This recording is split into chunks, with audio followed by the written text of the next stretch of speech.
The massive crystal dome of the Galactic Command Council sparkled under the light of 3 suns as beings from across the galaxy gathered for their most important meeting of the cycle. The air hummed with the sound of universal translators working overtime, converting dozens of alien languages into something everyone could understand. Commander Zithok stood at the center of the Great Hall, his blue-scaled hands trembling slightly as he held a small device filled with data that had been keeping him awake for weeks. Around him, creatures of all shapes and sizes sat in floating chairs, their attention focused on the urgent meeting he had called. "My fellow leader," Zethik began, his voice echoing through the chamber, "we need to talk about the third planet in the Sol system, the place they call Earth." Elder Counselor Viridian, an ancient being whose people had ruled the galaxy's center for thousands of years, barely opened his tired eyes.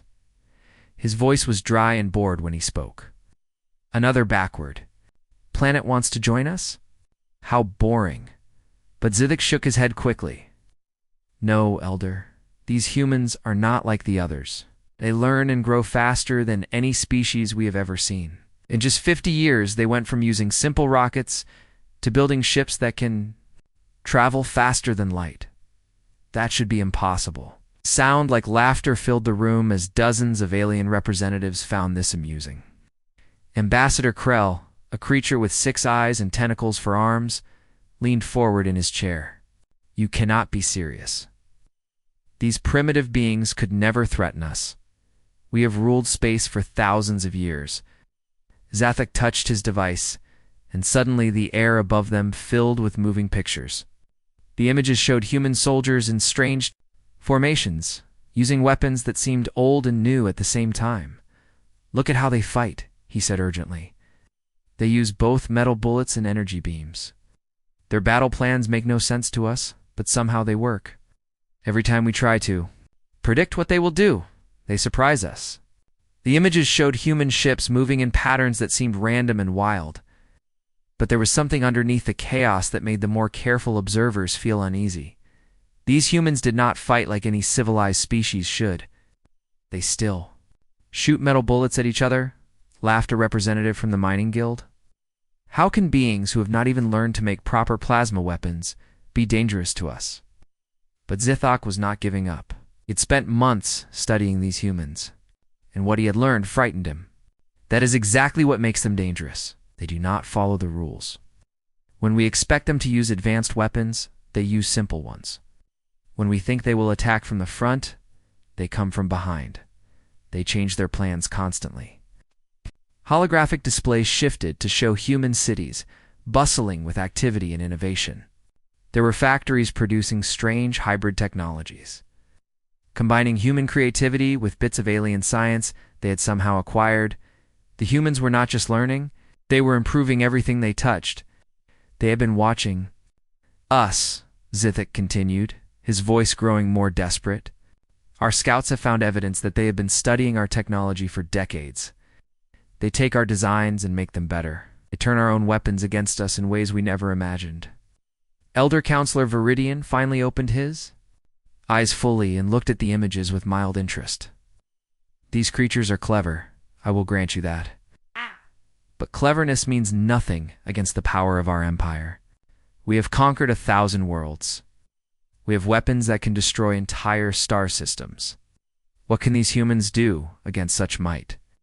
The room fell silent as Zithik played his final piece of evidence. The display showed human military leaders. In what appeared to be a planning meeting, they were discussing something called asymmetric warfare and guerrilla tactics. The alien representatives watched in confusion as the humans talked about using their enemy's strength against them. "They do not plan to fight us the way we expect," Zethik said quietly. "They plan to fight us the way we cannot defend against. They study our weaknesses while we dismiss theirs. They prepare for war while we prepare for surrender." Fell on deaf ears. The gathered representatives had heard similar warnings before about other species, and every time the primitive world had fallen quickly to their superior technology and organization. "Why should these humans be any different?" Ambassador Krell stood up, his tentacles waving dismissively. "Commander Zethik, your fears are understandable but misplaced. We have standard procedures for integrating new species into our union. These procedures have never failed. We will send a diplomatic fleet to Sol 3. We'll offer them membership in our great civilization, and when they refuse, we will show them the consequences of defying galactic law. The vote was quick and predictable. 46 voices agreed to proceed. With standard first contact protocols, only Zithik voted against the motion, his lone voice lost in the chorus of certainty. As the council meeting ended and the various representatives began returning to their ships, Zetzik remained in the empty chamber, staring at his data tablet. The information it contained painted a picture of a species unlike any other they had encountered. These humans were not just advanced, they were adaptive. They learned from every encounter, improved with every challenge, and seemed to thrive. On the very chaos that would destroy most civilizations, he wondered if anyone would remember his warnings when the reports of disaster began arriving from the Sol system. The massive alien ship called Eternal Harmony appeared at the edge of Earth's solar system like a dark cloud blocking out the stars. Its surface was smooth and alive, made from some strange material that seemed to breathe and pulse with its own heartbeat. Ambassador Krell stood on the command deck, surrounded by screens showing the small blue planet that would soon become another conquered world in their vast empire. Krell felt confident as he prepared to deliver the message that had worked on hundreds of other planets. His 6 eyes blinked in sequence as he reviewed the simple steps that always led to victory. First, they would offer peace. Then, when the primitive species refused, they would demonstrate their superior power. Finally, the defeated aliens would beg to join the Galactic Union. Send the standard greeting to the humans, Krell ordered his communication officer, a slug-like creature with dozens of tentacles for fingers. The message shot across space at light speed, carrying words that had ended the independence of countless worlds. People of Earth, we are the Galactic Command. We come from the stars to offer you a place in our great civilization. You must join our union for the good of all living beings. Fighting us is pointless and will only cause suffering. Krell waited for the usual response. Sometimes the primitives would beg for mercy immediately. Other times they would ask foolish questions about their fate. But from Earth came something unexpected. Complete silence. Deep beneath the Himalayan mountains, Captain Kim Taeho sat in a command center that had been carved from solid rock over many years. The walls were covered with screens showing every corner of the solar system, and the air hummed with the sound of computers processing massive amounts of information. Next to him, Dr. Park Min-soo watched the alien ships through sensors that had been tracking them since they first appeared. "They are doing exactly what we thought they would," Min-soo said quietly, his fingers dancing across his control panel. "Same formation, same approach pattern, same arrogant message. They have not changed their methods in centuries." Taeho nodded grimly. For 20 years, ever since the first alien probe had been secretly captured and studied, humanity had been preparing for this moment. They had learned the aliens' language, studied their technology, and most importantly, figured out how they thought. The Galactic Command always did the same thing because it had always worked before. "Begin Operation Homecoming," Taeho spoke into his microphone, sending the signal that would change everything. Across the solar system, objects that had been disguised as space junk and mining equipment suddenly came to life. What the aliens had dismissed as primitive industrial machines revealed themselves to be warships, their hulls painted to look old and damaged, but hiding weapons that should not have existed on such a backward world, on the bridge of Eternal Harmony. A junior officer's voice cracked with panic. "Sir, we are detecting multiple energy signatures moving toward us from the asteroid belt. They appear to be armed vessels." Krell's confident expression dissolved into confusion. "That is impossible. Our intelligence reports show these humans have barely mastered basic spaceflight. How can they have a fleet?" The tactical display screen filled with red dots representing human ships. But these were not the clumsy, slow vessels the aliens had expected. They moved with purpose and speed, using propulsion systems that looked suspiciously familiar. "They are using our own technology," whispered the weapons officer, a crystalline being whose body was glowing with alarm. "But how did they get it? And how did they make it work so well?" Lieutenant Commander Lee Jihai piloted her fighter craft.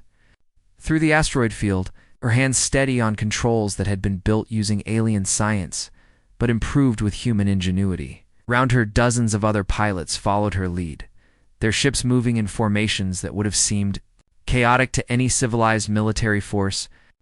"Remember your training," she said into her radio, her voice calm despite the danger. "These aliens fight like they are following a book of rules. They expect us to line up and take turns shooting at each other. We are going to show them what real combat looks like." The human ships attacked from all directions at once, appearing and disappearing like ghosts in the darkness of space. They did not form neat battle lines or follow predictable patterns. Instead, they swarmed around the alien fleet like angry bees, striking fast and hard before vanishing back into the void. Ambassador Krell watched in horror as his supposedly superior technology was turned against him.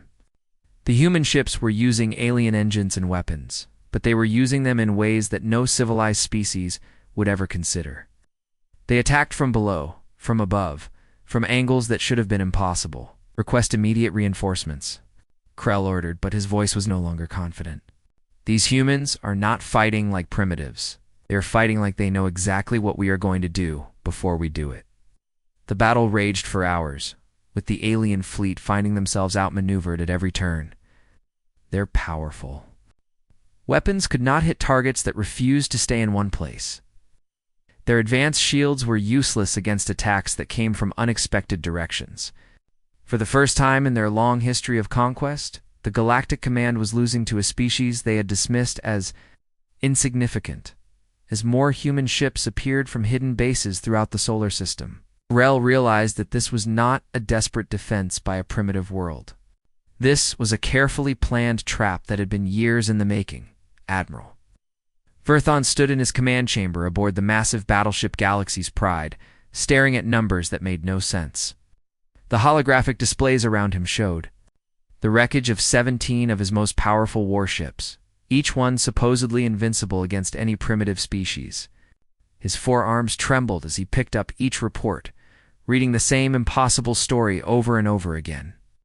"How?" he whispered to himself, his voice barely audible above the hum of the ship's engines.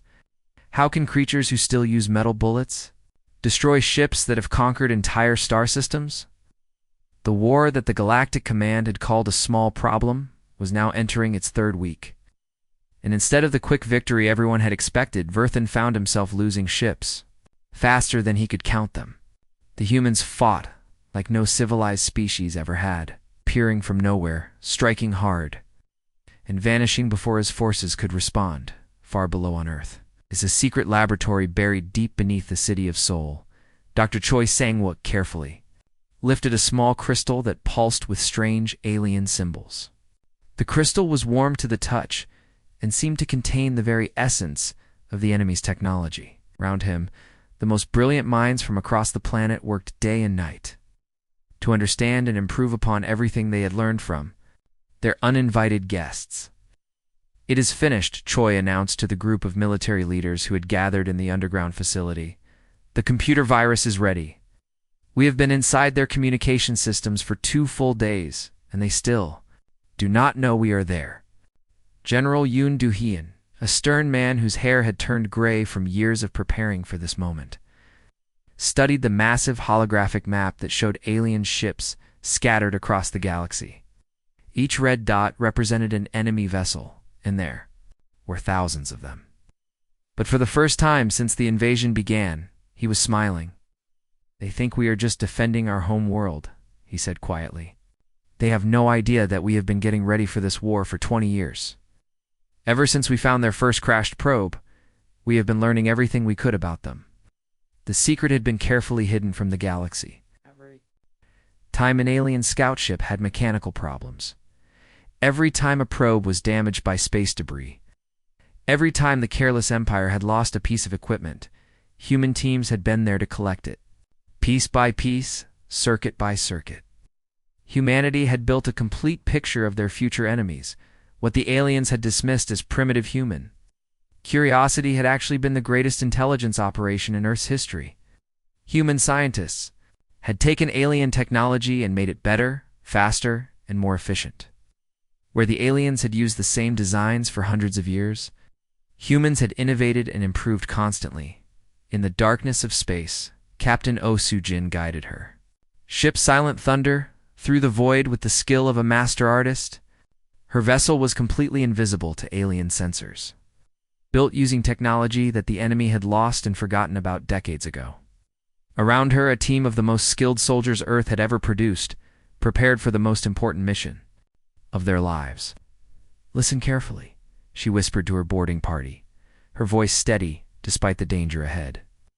"We have studied these aliens for years. We know how they think, how they fight, how they make decisions. They always protect their engines first, then their weapons. They never think anyone would be smart enough to attack their communications." The alien command ship Eternal Dominion hung in space like a massive metal mountain, its hull covered with weapons that could destroy entire cities.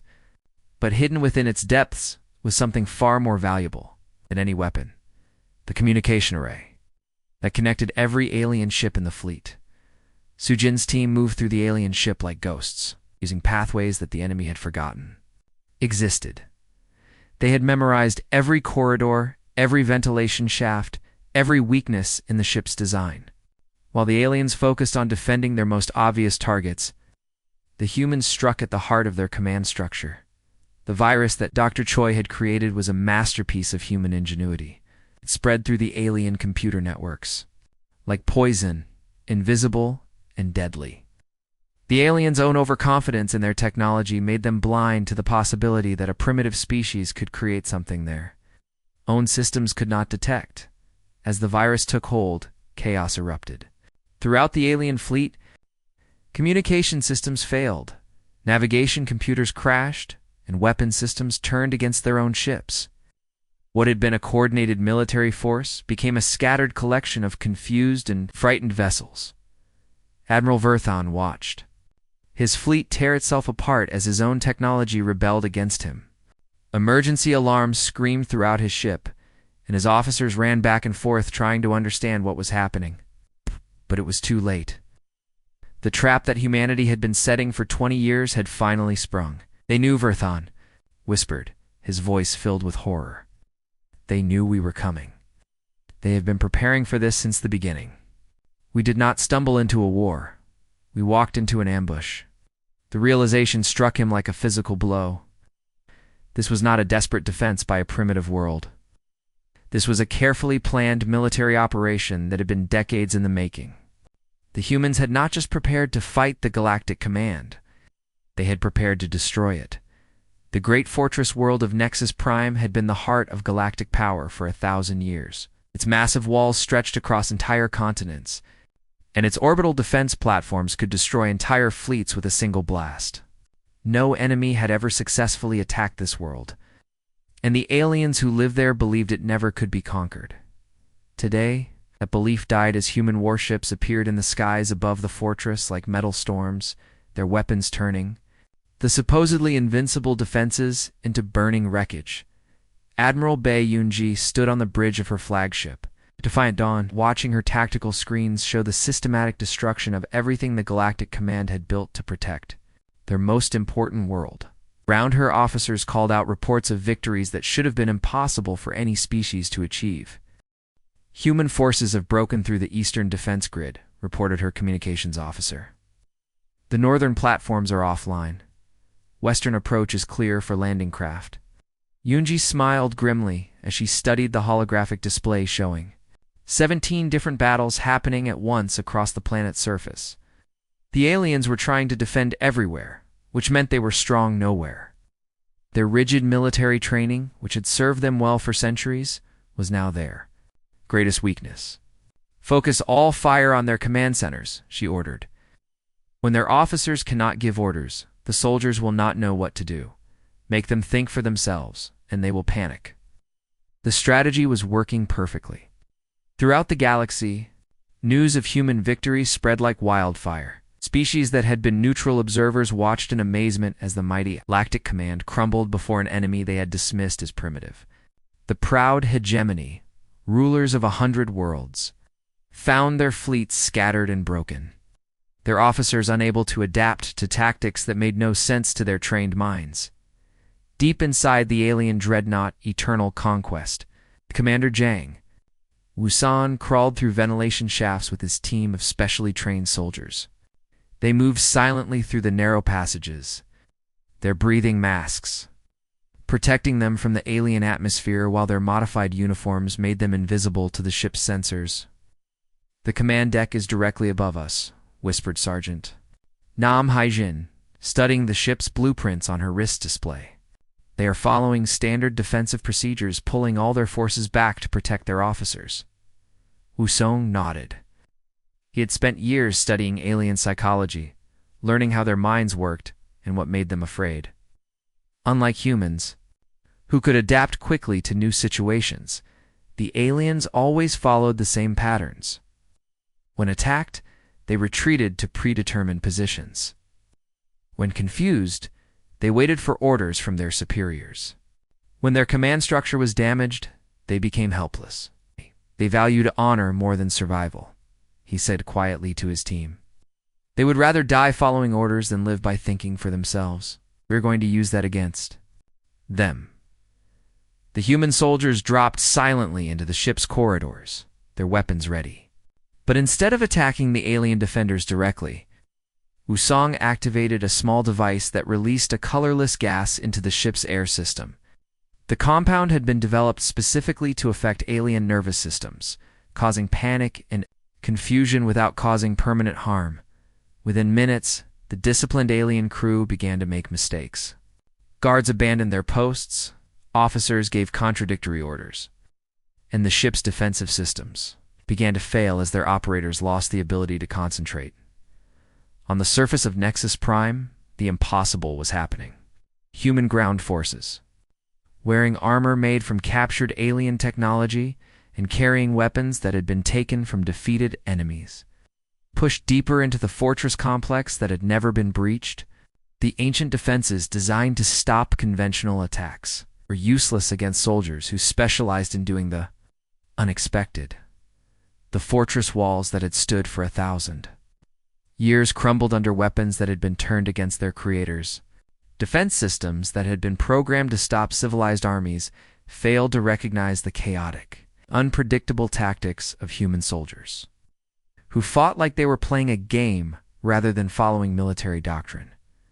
Elder Counselor Viridian, the ancient leader who had dismissed humanity as insignificant, now found himself trapped in the deepest chambers of the fortress as human forces broke through layer after layer of defenses.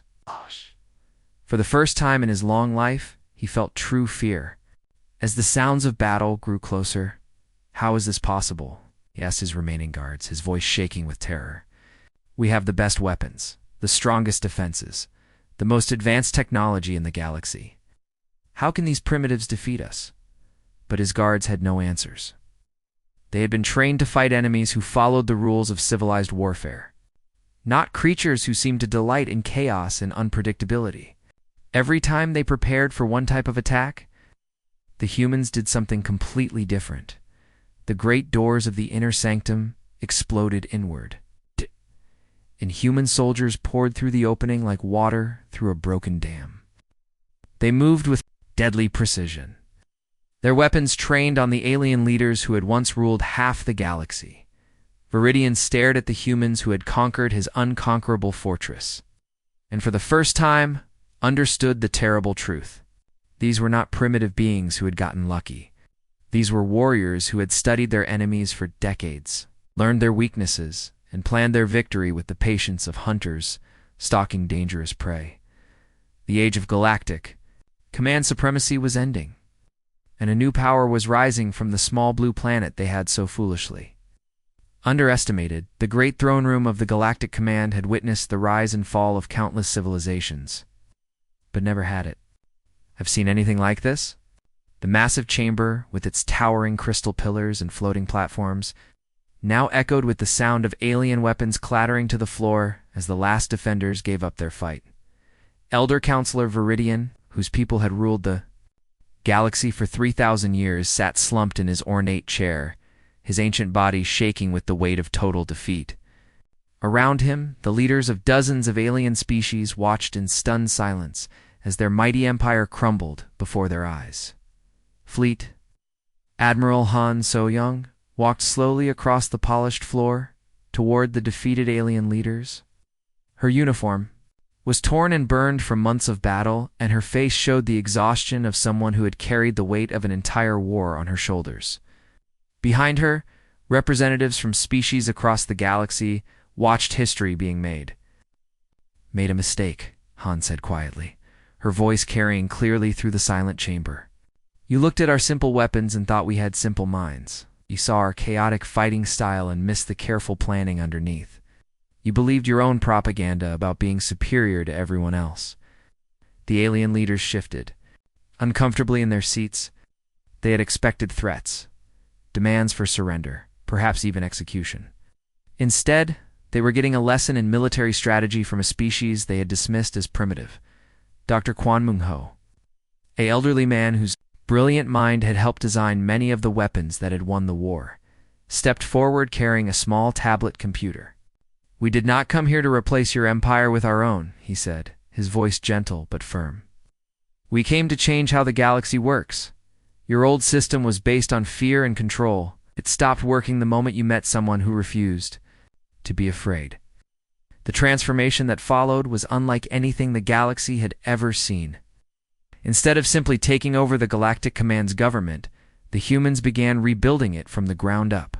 The old system, where species were ranked by their technology and military power, was replaced with something entirely new. The new Galactic Federation valued creativity over weapons, adaptation over tradition, and cooperation over conquest. Species that had been enemies for centuries found themselves working together on projects that would have been impossible under the old system. The rigid hierarchy that had kept the galaxy locked in the same patterns for thousands of years was replaced with a flexible network of equals. Captain Lee Su Hei-yen, a young woman who had started the war as a fighter pilot and now found herself responsible for coordinating the entire galaxy's new government, stood before an assembly of alien representatives. Her words would be remembered for generations. "Won this war not because we were stronger than you," she said, looking directly at each alien leader in turn. "We won because we were willing to change. When you use the same tactics for 1,000 years, we learn something new every day. When you built bigger weapons, we found better ways to use the weapons we had. When you followed the rules, we wrote new ones." The changes came quickly. Ambassador Kim Jae-min, working with diplomatic teams from dozens of species, began forging new alliances based on mutual respect rather than fear. Trade agreements were rewritten to benefit all parties equally. Scientific research, which had been carefully controlled by the old government, was open to everyone. The most remarkable change was how the different species began to work together. The warlike hegemony discovered they had a talent for engineering. The peaceful, crystalline collective found they were excellent at mediating disputes. The trading guilds became the backbone of a new economic system that spread prosperity throughout the galaxy. Elder Counselor Viridian, who had been given a comfortable retirement instead of the execution he had expected, watched these changes with amazement. "I do not understand," he said to one of his human guards. "You have won everything. Why do you not simply rule us as we ruled others?" The guard, a young soldier named Park, smiled as he answered, "Because ruling through fear only works until you meet someone who is not afraid. We learned that the hard way in our own history. The only way to create lasting peace is to give everyone a reason to want it." As the months passed, the galaxy began to change in ways that would have been impossible under the old system.